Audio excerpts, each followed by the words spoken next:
Welcome to the Chasing Brighter podcast, the podcast created as a guide to make midlife the best life. Are you ready to embrace the next chapter of your life with confidence and excitement? Your best life is just a listen away. Hi, welcome to today's episode talking about purpose as a practice. Have you ever looked around at your life and thought, I should be grateful, but something's missing? That tugging feeling. That is your inner voice asking you to reconnect with your purpose. And today we're talking about how to reclaim your spark, because purpose isn't something that you find, it's something that you build. It's normal to feel disconnected, especially during, there might be like major life transitions or burnout or anxiety, which I know I struggle with a lot. That can make it hard to see your purpose clearly. Yeah. And, one of the things when we talk about purpose, even what I struggle with in terms of like, what is purpose? And how that's what we want to talk about today too, is how that is a practice. So purpose is not productivity. About meaning, it's not about like having some sort of an output, right? You don't have to like create things. It's really about that meaning part. So we're in such a culture that celebrates hustle.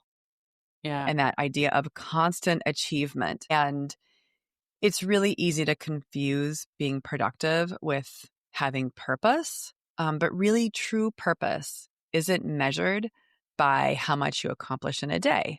It's rooted in what gives your life meaning, fulfillment, and alignment with your values. Chasing to-do lists, I think, really leads us feeling more empty than empowered. And so we really want to talk about 3 ways that we think will help you reconnect with purpose. Okay. First one is reflect on moments where you felt the most alive. These are experiences that spark joy, presence, and energy. Often when you're fully immersed in what you're doing. And I always talk to clients about, I know we've talked about this before on the podcast, but like, even if you go back to when you were a child, right? What lit you up when you were a kid, even if it was like, roller skating or creative or something, just really go back as far as you can. And examples are kind of like that quiet sense of awe during a sunrise hike, when time seems to stand still, or maybe losing track of time while you're painting, writing, or creating something just for you. Laughing with close friends over dinner, feeling deeply connected and seen. It can even be volunteering at an event and feeling a rush of fulfillment and purpose. Again, going back to moments where you felt alive and were fully present without having to force yourself, to really be fully present. I have been absolutely loving creating. I love that I made this second office. I had a creative studio. That is something that is really lighting me up. And I absolutely love creating content that ultimately is helping other people. How about for you, Cal? I love laughing with close friends over dinner. I love going out to dinner with friends and catching up and connecting. That's really important to me. And I definitely don't make time to do that as much time as I would like. Yeah. So like connection, is super important for you. Absolutely. And also I love a quiet time. I love at our lake house in the mornings, I grab a cup of coffee and I sit on the dock and I just listen and watch in quiet moments. Life is going on all around me and I just sit there. I really like those moments of purpose. Yeah. So the second tip we have is to identify what breaks your heart or lights you up. So this is the idea of, I think what we want to help guide you through here is ways that giving you these tools to help you find this purpose. Purpose often lies where emotion runs deep.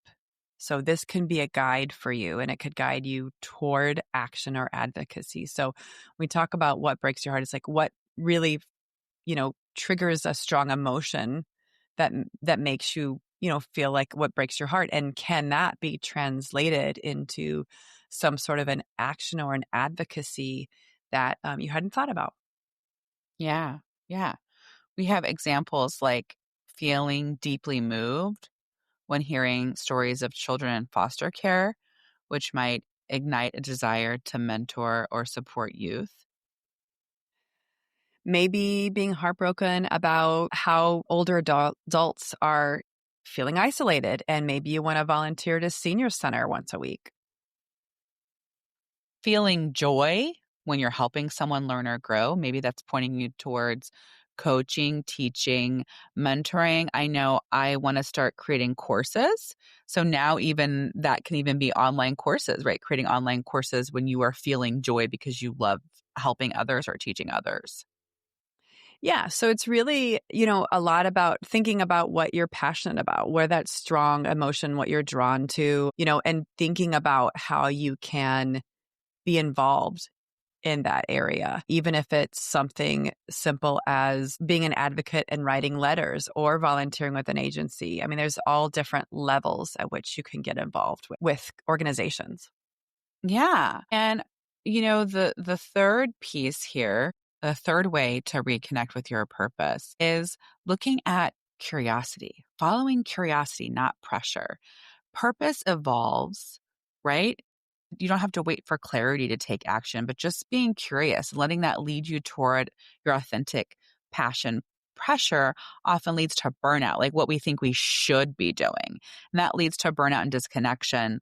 But what is it that really you might be curious about?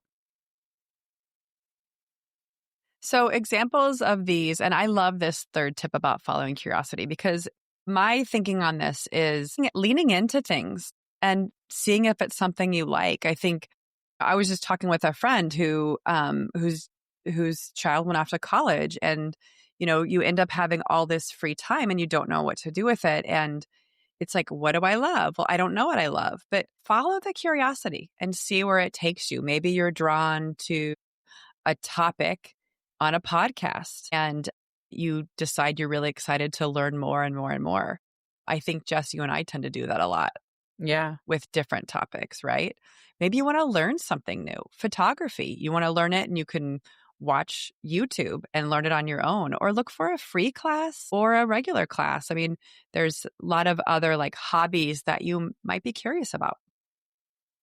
Maybe what intrigues you is learning about how people heal from trauma. And that might lead you into reading books or taking courses. Again, no pressure, just leading with genuine interest. And that goes back to what we talked about at the beginning, right? Is that passion doesn't need to be productive. And I think a lot of times we think that passion, like our job has to be passion and we have to be doing our like the job has to be where the passion is, but like we can be following our passion and passionate about a lot of things. And that leads to us feeling that there's a purpose there. And our purpose doesn't have to be our 9 to 5. We can explore side projects like Kelly and I creating this passion project of Chasing Brighter, which, really drives a purpose for us on Yeah. helping people live their best life and being a beacon of hope that things can get better and we can live a life that is full. So we're excited to cover this topic. One of the things I just want to talk about too is when I think about purpose, I think just about that book that we read about the cafe at the edge of the world. And sometimes when I hear purpose, I take away from that this sort of like life's purpose and this like life's calling. And that's not really what we're talking about here, right? This is about finding, finding things that really are fulfilling for you and Mm-hmm. really give you that purpose. And for a lot of us, being a mom and having a job end up filling up a lot of our time. And there are purposes for those, but this is about like what truly is something that is for you and what is fulfilling for you as a passion. One of the things that we talk about for journaling is, we always have these our reflection prompts on these episodes. And so for this reflection prompt, I loved it, which is, what did 10-year-old you love to do before the world told you who to be? And that really ties into when we think of season 1, when we talked about, we had a 2-part series on Glennon Doyle's Untaming. Yes, Like you're saying, we 100%, get Jess. lost in motherhood, get lost in all of these other things. And so how can we tap back into who we truly are? And really, I think when we talk about purpose, it's about living with intention. Good references for you guys are Jay Shetty's podcast On Purpose and his book Yes. Think Like a Monk, which really has you just start thinking. Like, I think sometimes we're just kind of like going around like a robot and doing things and not really thinking, where am I spending my money? Where am I spending my time? Is this something that lights me up?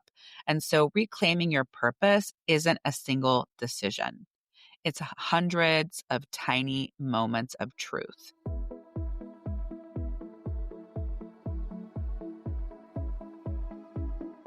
Thanks for listening today. If you loved today's episode, share with a friend.